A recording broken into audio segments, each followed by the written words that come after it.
So we're just revisiting states of matter here and what we said about a gas, and just going to show you that that's actually not true. And we're going to go into the gas laws, and so we're going to do the equations PV equals nRT because gases do change quite a lot with volume and temperature. So the first assumption with the gas was it has no volume. Because the nucleus is so small and the gaps between them are so enormous. Even with a solid, technically there is no volume. It's mostly space. And so why can't you put your hand through it? Because the electrons causing repulsion.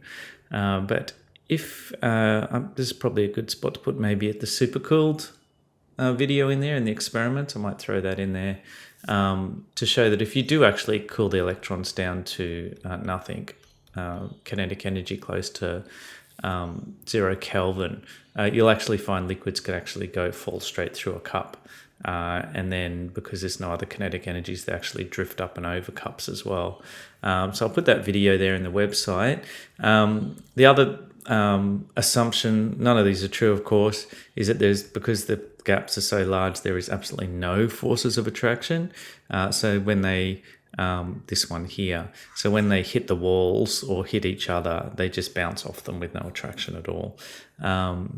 This one here, particles are in random motion with various speeds proportional to temperature. That seems to be fairly okay, but the volume one's not very good, and there's absolutely no attractions. It's not very good either. And so we'll look at those two in particular. So what we've got here, we've got three graphs that you need to understand. So we'll go into the ideal gas laws soon, and then you'll know that vapor pressure and temperature should be a straight line if it's an ideal gas. But what's happening is at low temperatures, there's not enough kinetic energy, and so when they hit, they do actually attract each other, even if it's just... Well, there's hydrogen bonding here, which is quite good, but even if it was just London dispersion forces, it's some sort of attraction. And so in the reverse, as it heats up, that becomes, they then have plenty of kinetic energy to break free. And so that shows that that's not behaving as an ideal gas, because it's not a straight line, it's curving. Specifically, as it gets colder, they're sticking together. And so the vapor pressure is lower because they're attracted to each other and can't escape the liquid. This one here, you'll soon learn the PV equals nRT equation, but for the time being, this is a constant, a gas constant, and the temperature will keep constant here because all we're changing is the pressure. Okay, and so what's occurring at low pressures here is that is a little bit too low. And so why is the pressure lower than it should be? It should be a straight line in this case. But the pressure is low because the particles are attracted to each other.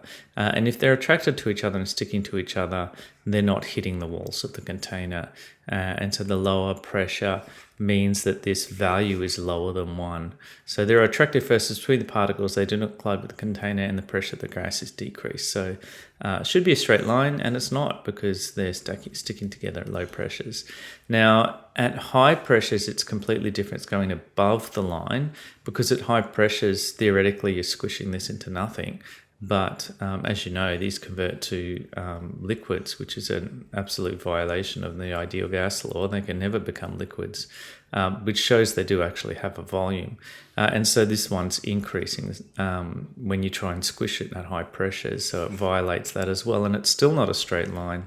And so at high pressure, the presence of particles demonstrate a volume increase greater than the ideal gas. Gas has become a liquid. And basically, that means the volume's higher than what it should be. So the PV over RT is higher than it should be. So just be aware of the PV over RT graphs. It should be a straight line. We'll do these ideal gas laws soon, gas laws and ideal gas law in the next two. And so why it goes lower?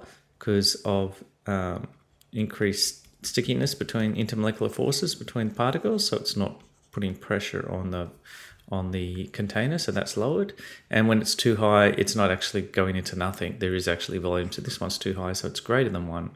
And any of these graphs here that are just standard pressure versus temperature versus volume, which we're doing in the next video.